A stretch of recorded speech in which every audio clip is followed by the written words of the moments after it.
Trump talks tougher, now says he warned Putin on meddling. President Donald Trump speaks to members of the media as he meets with members of Congress in the Cabinet Room of the White House, Tuesday, July 17, 2018, in Washington. Trump says he meant the opposite when he said in Helsinki that he doesn't see why Russia would have interfered in the 2016 U.S. elections. AP photo, Andrew Harnick, Washington, AP. President Donald Trump spent a second day Wednesday managing the political fallout from his widely criticized meeting with Russia's Vladimir Putin, shifting stances and mopping up what the White House said were misstatements. His toughness with the longtime American foe in question, Trump said he told the Russian president face-to-face during Monday's summit to stay out of America's elections, and that's the way it's going to be. That rhetoric marked a turnabout from Trump's first upbeat description of his sit-down with Putin. Still, Trump backtracked on whether Russia is currently targeting U.S. elections. When asked the question Wednesday, he answered, no, a reply that put him sharply at odds with recent public warnings from his own intelligence chief. Hours later, the White House stepped in to say Trump's answer wasn't what it appeared. The zigzagging laid bare the White House's search for a path out of trouble that has dogged the administration's discussions of Russia from the start, but spiraled after Trump's trip to Helsinki. After days of criticism from both Democrats and Republicans, Trump, a politician who celebrates his brash political incorrectness, has appeared more sensitive than usual to outside opprobrium. The scale of the bipartisan outcry at Trump's stance toward Putin has only been rivaled by his 2017 waffling over condemning white supremacist demonstrators in Charlottesville, Virginia. I let him know we can't have this, Trump told CBS News of his conversations with Putin. We're not going to have it, and that's the way it's going to be. Would he hold Putin personally responsible for further election interference? I would, because he's in charge of the country. The CBS interview came at the end of 2 days of shifting statements. On Monday, Trump appeared to question the findings of U.S. intelligence agencies that Russia interfered in the 2016 election. His reservations, expressed 18 months into his presidency and as he stood standing next to Putin on foreign soil, prompted blistering criticism at home, even from prominent fellow Republicans. On Tuesday, he delivered a scripted statement to clarify his remarks Monday. He said he misspoke by one word when he said he saw no reason to believe Russia had interfered in the 2016 U.S. election. On Wednesday, he was asked during a cabinet meeting if Russia was still targeting the U.S., and he answered, no, without elaborating. That came just days after National Intelligence Director Dan Coats sounded an alarm, comparing the cyber threat today to the way U.S. officials said before 9/11 that intelligence channels were blinking red, with warning signs that a terror attack was imminent.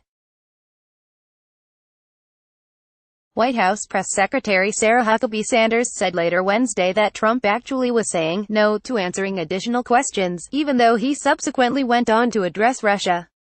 The president is wrong, GOP Senator Susan Collins of Maine said of Trump's one-word response. Told that Sanders had since clarified, she responded, there's a walk back of the walk back of the walk back of the walk back? This is dizzying. Trump has refined and sharpened his presentation in the 2 days since Helsinki. At the news conference with Putin, he was asked if he would denounce what happened in 2016 and warn Putin never to do it again, and he did not directly answer.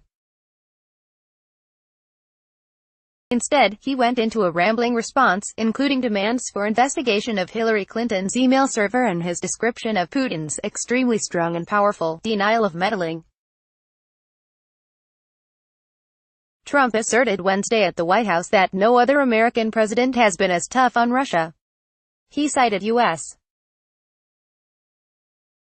sanctions and the expulsion of alleged Russian spies from the U.S., telling reporters that Putin understands it, and he's not happy about it. The muddied waters have deepened critics' concerns that Trump is not taking threats to the U.S. electoral system seriously enough.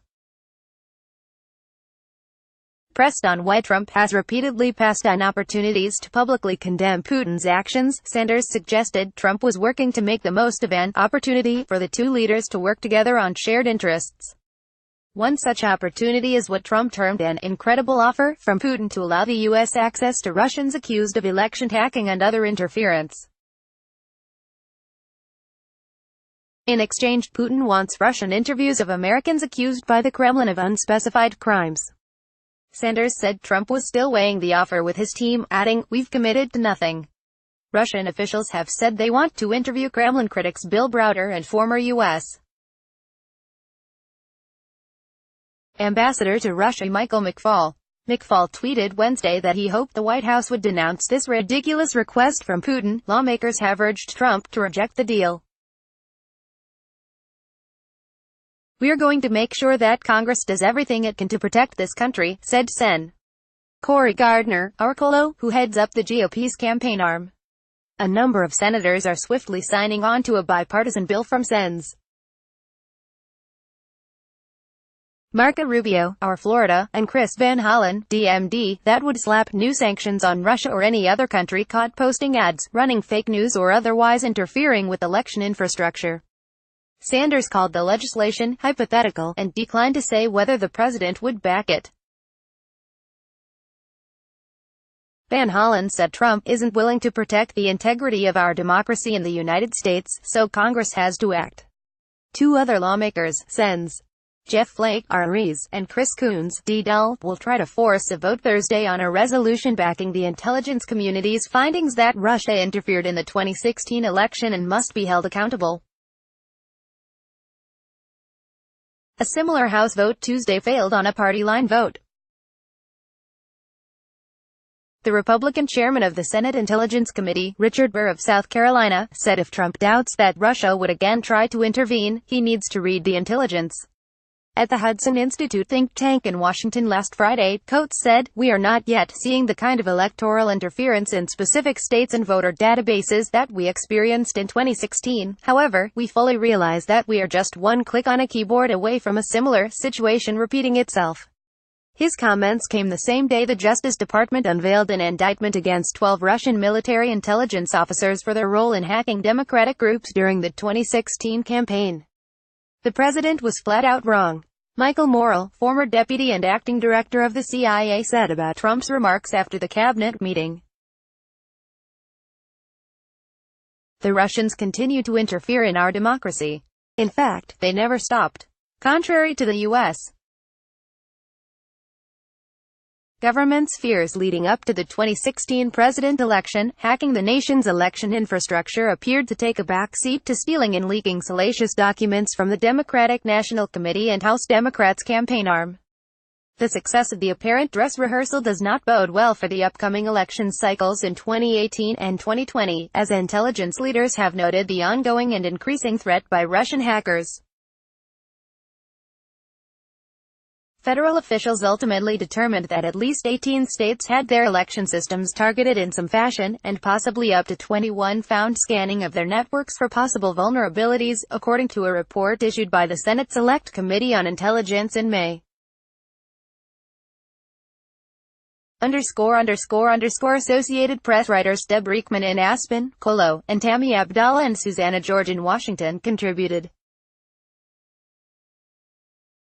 Follow Miller on Twitter at http://twitter.com/@ckmiller, Thomas at http://twitter.com/@kathomas, and Mascaro at http://twitter.com/@Lisa Mascaro. Copyright 2018 The Associated Press.